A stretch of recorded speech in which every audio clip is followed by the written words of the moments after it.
This much adored former first couple will celebrate 25 years together later this year. And the Obamas continue to give us all relationship goals.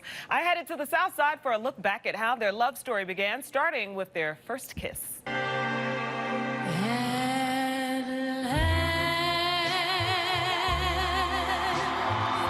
Regardless of your politics, one thing the nation can't deny is just how much the Obamas love each other and how much we love seeing that love. It's a story that starts right here in the Windy City, right here on Chicago's South Side. Let's check it out. It all started right here in the 1400 block of East 53rd Street. That's when the former president took Michelle for their first ice cream date. And on that date, he asked her to kiss him and says it tasted like chocolate. Now, my love isn't here right now, but I can get some of that chocolate. The next part of our journey takes us to where Barack Obama took his Southside girlfriend's hand in marriage. He married Michelle LaVaughn Robinson on October 3rd, 1992, right here at the old location of Trinity United Church of Christ. And today, the historic church is located in the 400 block of West 95th Street. The Obamas were a member for 2 decades, but after some inflammatory comments made by the former pastor Wright, in a controversial move, the family left the church in 2008. Our next stop on this love train takes us a little further east to the South Shore Cultural Center. With the amazing views and lush golf course, it's no wonder why this new couple wouldn't host their wedding reception right here. The president says he remembers his sister being hit on by all the guys. And of course, a newly married couple has to have a place to live. The newlyweds chose right here at 54th and Hyde Park Boulevard. And as you can see, not bad for 2 Harvard Law graduates. And this is also the place where Malia and Sasha Obama were born.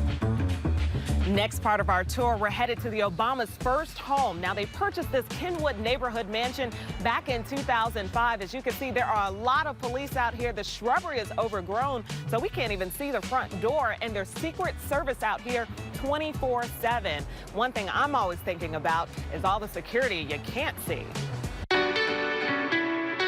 So for now, our in-love couple is still in D.C. so Sasha Obama can finish high school. The 2 lovebirds have not said when or if they'll return to Chicago.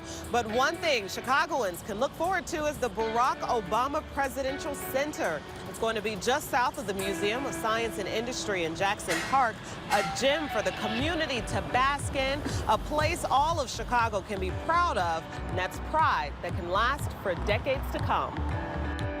I love it. I love it. I mean, it's just been so good to see them as a couple, to see them sharing their love and to do it in front of all of America, regardless of your politics. Yeah, it's cool to see. Yeah, and this is no knock on Trump. And anytime you always say you're no knock, there's a knock coming. But it is such a stark contrast between the relationship that him and his wife share in the office now, him and Melania, as opposed to the relationship you see there with those two. Like, you feel like there's true love there. And I'm not saying there's not love with the president and his wife now. It's just you don't see that connection. It's different. It's like you clearly see with the different. energy of the Obamas. You know, don't you kind of agree? Yeah, they're very in love. I actually read an interview with Barack Obama, and they were talking about what makes a marriage work. And he said that the key to his marriage and to what he thinks is all marriages is to be similar enough and different enough. Okay, I got to get a pen. Write that down. Really what was your favorite stop on the tour?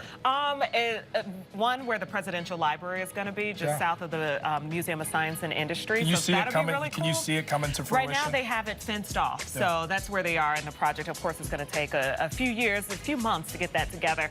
But right now, it's fenced off. But it's also cool to just drive by their house, and you can see the Secret Service out there 24/7. You can't drive down that street; they have the barricades there.